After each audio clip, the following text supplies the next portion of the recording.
Hello friends, Kathiawadi रसोई में आपનું સ્વાગત છે। આજે આપણે બનાવશું દહીંમાં વઘારેલી ભાખરી। તો ફ્રેન્ડ્સ, હજી સુધી જો મારી ચેનલને તમે સબસ્ક્રાઇબ ન કરી હોય તો કરી લેજો। બાજુમાં આપેલા બેલ આઇકનને પ્રેસ કરજો જેથી કરીને નોટિફિકેશન મળતી રહે। ભાખરી આપણે પહેલેથી જ બનાવીને તૈયાર રાખી છે। હવે આપણે ભાખરીના કટકા કરી લઈશું। તો ભાખરીને આપણે નાના કટકા કરી લઈશું।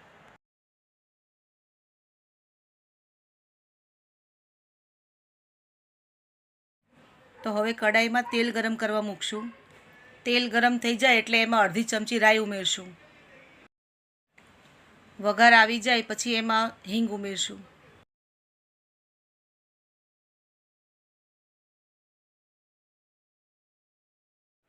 3 થી 4 કળી વાટેલું લસણ ઉમેરશું।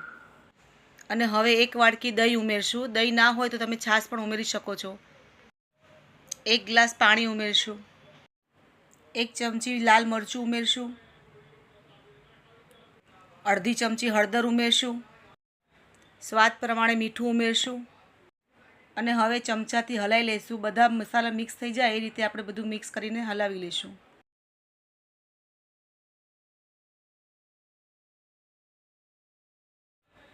ને હવે અડધી ચમચી ખાંડ ઉમેરશું।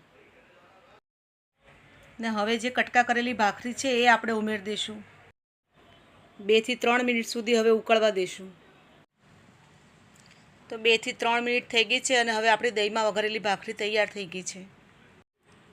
રસો તમારે આમાં જાડો રાખવો હોય કે પતલો એ તમારા ટેસ્ટ પ્રમાણે તમે રાખી શકો છો। તો આ રીતે દહીંમાં વઘારેલી ભાખરી ખાવામાં ખૂબ જ ટેસ્ટી લાગે છે।